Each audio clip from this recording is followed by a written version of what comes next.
1월 8일 주일입니다. 오늘 본문은 민수기 5장 1절부터 10절입니다.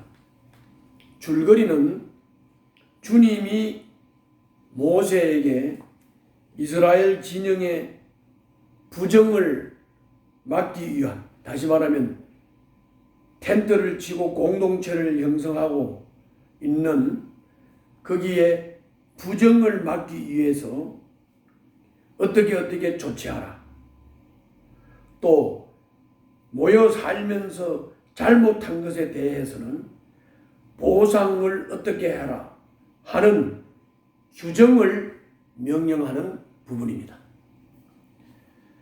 오늘 본문을 좀 더 구체적으로 자세하게 말씀드리면 거기 1절부터 4절에서 주님은 악성 피부병이 걸렸거나 고름을 흘리는 병을 앓는 사람, 또 죽음에 닿은 사람을 부정하다 이렇게 규정을 하고, 부정하다고 규정을 했다는 말은 이 병이 전염이 돼서 다른 사람에게 번져서 병이 전염이 돼가지고 공동체 전체에 번질 수 있다는 그 말입니다.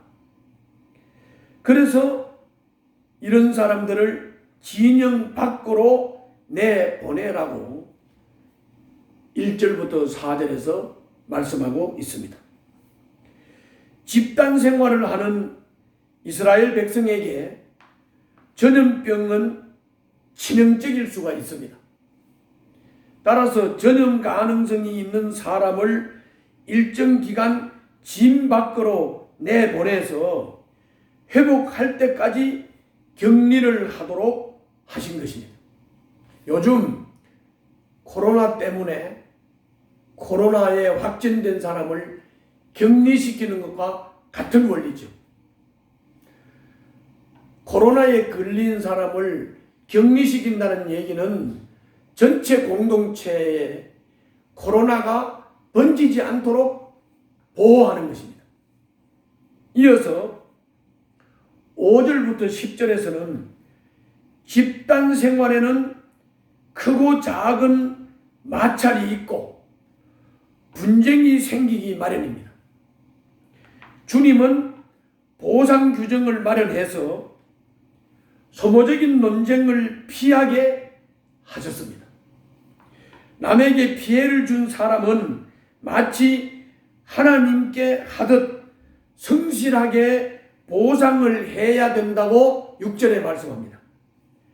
자기 잘못을 깨달은 사람이 가장 먼저 할 일은 잘못을 고백하고 인정하는 것입니다.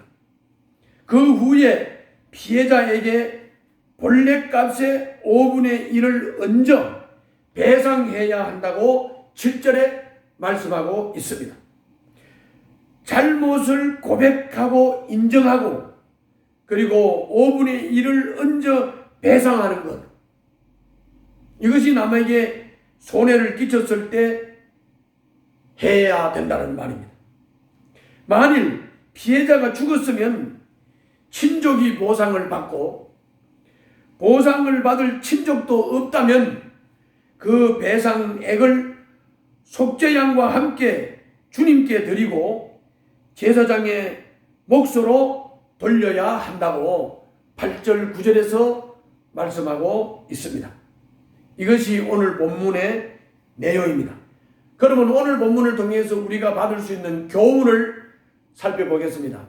두 가지를 살펴보겠는데, 첫 번째는 2절부터 4절에서 하나님의 백성은 자기 몸과 삶의 현장과 공동체를 거룩하게 해야 한다. 이것이 교훈입니다. 주님이 그들의 부정을 씻어 거룩한 백성으로 구별하셨기 때문에 그렇습니다. 우리도 예수님의 피로 죄를 씻은 새 백성입니다. 교회를 부정하게 만드는 일, 가정의 화목을 망치는 행위, 몸을 더럽히는 습관이 무엇인지 한번 성찰하고 살펴보고 과감히 버려서 몸을 깨끗이, 가정을 화목하게, 교회를 정결하게 만들어서 우리의 교회 공동체가 거룩한 공동체가 될 수 있도록 너도 나도 우리 모두가 힘써야 할 일입니다. 두 번째로는 6절부터 8절에서 남에게 저지른 잘못, 즉 남에게 죄를 지었으면 주님을 배신하는 일이기 때문에 언제나 쌍방이 아니라 삼자의 문제라고 하는 것입니다. 그래서 피해를 겪은 당사자뿐 아니라 주님께도 용서를 구하고 속죄양을 드려야 한다고 말씀하고 있습니다. 주님 앞에 죄를 고백하며 마음 깊이 슬퍼하고 피해자에게 용서를 구하는 마음으로 보상할 때 온전한 회개가 이루어진다는 것, 우리는 꼭 명심해야 되겠습니다. 쌍방의 죄 문제가 아니라 삼자의 문제다.